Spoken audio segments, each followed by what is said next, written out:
మమతా బెనర్జీకి వరుసగా ఎదురు దెబ్బలు తగులుతున్నాయి. రీతభద్ర బెనర్జీ నాయకత్వంలో 59 మంది ఎమ్మెల్యేలు ఇటీవల మమతా బెనర్జీ నాయకత్వంపై తిరుగుబాటు చేసిన సంగతి తెలిసిందే. కాగా పార్లమెంటులోనూ ఇదే పరిస్థితి ఎదురుకానుందని రాజకీయ పరిశీలకులు అంటున్నారు. పార్లమెంటు ఉభయ సభల్లో మొత్తం 42 మంది తృణమూల్ కాంగ్రెస్ ఎంపీలు ఉన్నారు. కాగా ప్రస్తుతం టీఎంసీ నుంచి ఇతర పార్టీలోకి ఫిరాయించాలని భావిస్తున్నట్లు తాజా సమాచారం.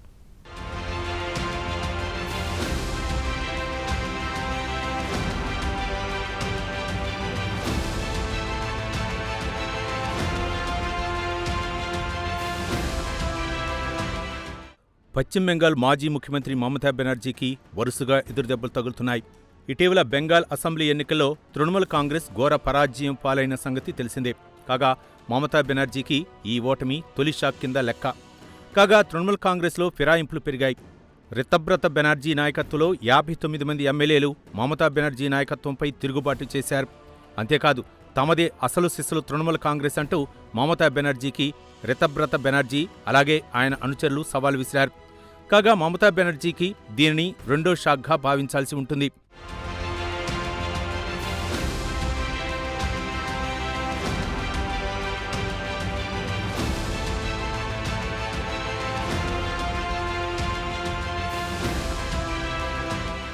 కాగా కథ అక్కడితో ఆగేటట్లు కనిపించడం లేదు. పార్లమెంట్లోనూ మమతా బెనర్జీకి ఇదే పరిస్థితి ఎదురయ్యే పరిస్థితులు చాలా స్పష్టంగా కనిపిస్తున్నాయి. కాగా పార్లమెంట్లో రాఘవ్ చెద్దా మోడల్ రిపీట్ అవుతుందనే వార్తలు జాతీయ రాజకీయాల్లో గుప్పుమంటున్నాయి. కాగా పార్లమెంట్లో బీజేపీ కాంగ్రెస్ ఎంపీల తర్వాత తృణమూల్ కాంగ్రెస్ ఎంపీలు ఎక్కువ మంది ఉన్నారు. లోక్సభ రాజ్యసభ రెండింటినీ కలుపుకొని మొత్తం 42 మంది తృణమూల్ కాంగ్రెస్ ఎంపీలున్నారు. కాగా లోక్సభలో 29 మంది ఎంపీలున్నారు. కాగా మమతా బెనర్జీ మేనల్లుడు అభిషేక్ బెనర్జీ ప్రస్తుతం పార్లమెంటరీ పార్టీ నాయకుడిగా వ్యవహరిస్తున్నారు. ఇప్పుడు వీరిలో మెజార్టీ సభ్యులు అసమ్మతి వర్గానికి మద్దతిస్తే ఆ పరిణామం అభిషేక్ బెనర్జీ నాయకత్వానికి సవాల్గా మారనుంది. అలాగే జాతీయ స్థాయిలో తృణమూల్ కాంగ్రెస్ పార్టీ స్వరూపమే మారిపోతుందని రాజకీయ పరిశీలకులు అంటున్నారు.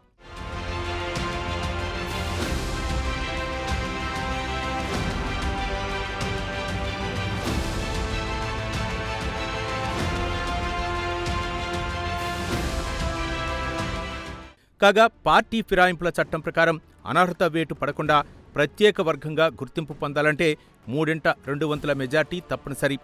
ఇటీవల రాఘవ్ చెద్దా ఎపిసోడ్ జాతీయ రాజకీయాల్లో హల్చల్ చేసిన సంగతి తెలిసిందే. కాగా ఇవే లెక్కలతో ఇటీవల ఆమ్ ఆద్మీ పార్టీ నుంచి రాఘవ్ చెద్దా సహా మరికొంతమంది రాజ్యసభ సభ్యులు భారతీయ జనతా పార్టీలో చేరారు.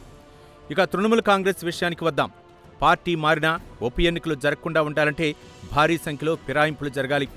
లోక్సభలో 29 మంది తృణమూల్ కాంగ్రెస్ ఎంపీల్లో 19 మంది, అలాగే రాజ్యసభలో 13 మంది ఎంపీల్లో 9 మంది ఎంపీలు పార్టీ ఫిరాయించాల్సి ఉంటుంది.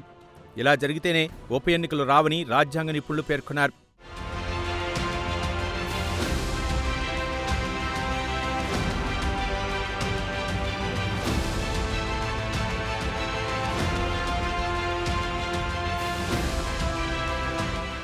ఇదిలా ఉంటే మమతా బెనర్జీ విధానాలను వ్యతిరేకించే అనేక మంది ఎంపీలు ప్రస్తుతం తృణమూల్ కాంగ్రెస్కు గుడ్ బై చెప్పడంపై ఆసక్తి కనబరుస్తున్నట్లు రాజకీయ వర్గాల సమాచారం.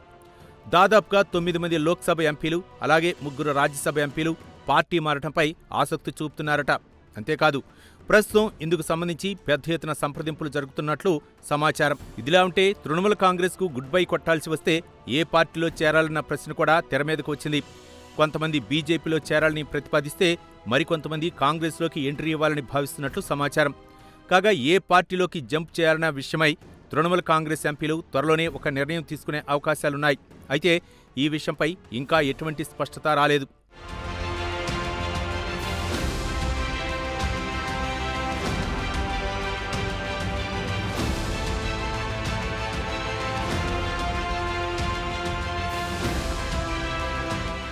ఇదిలా ఉంటే ప్రస్తుతం లోక్సభలో బీజేపీకి ఉన్న బలం 240, కాగా మెజార్టీ మార్క్ 272. అయితే ప్రస్తుతం ప్రాంతీయ పార్టీల మద్దతుతో కేంద్రంలో బీజేపీ సర్కార్ అధికారంలో కొనసాగుతోంది. ఇప్పుడు ఫిరాయింపుల ద్వారా ఇతర పార్టీల నుంచి ఎంపీలు వచ్చి చేరితే బీజేపీ సంఖ్యాబలం పెరుగుతుంది. మిత్రపక్షాలపై ఆధారపడే పరిస్థితి ఉండకపోవచ్చని రాజకీయ పరిశీలకులు అంటున్నారు.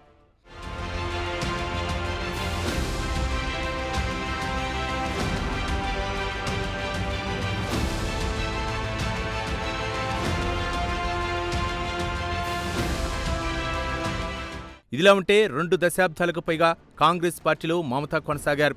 అయితే కాంగ్రెస్ అధినాయకత్వంతో వచ్చిన విభేదాల కారణంగా కాంగ్రెస్ పార్టీకి 1998లో మమతా బెనర్జీ గుడ్ బై కొట్టారు. 1998లో ఆల్ ఇండియా తృణమూల్ కాంగ్రెస్ పేరుతో ప్రాంతీయ పార్టీని ఏర్పాటు చేసుకున్నారు. కాగా అటు వామపక్షాలతోనూ ఇటు కాంగ్రెస్ పార్టీతోనూ అలుపెరగని పోరాటం చేస్తూ బెంగాల్లో తృణమూల్ కాంగ్రెస్ను బలీయమైన శక్తిగా రూపొందించారు మమత. ఏది ఏమైనా రాజకీయంగా మమతా బెనర్జీకి వరుసగా ఎదురుదెబ్బలు తగులుతున్నాయి.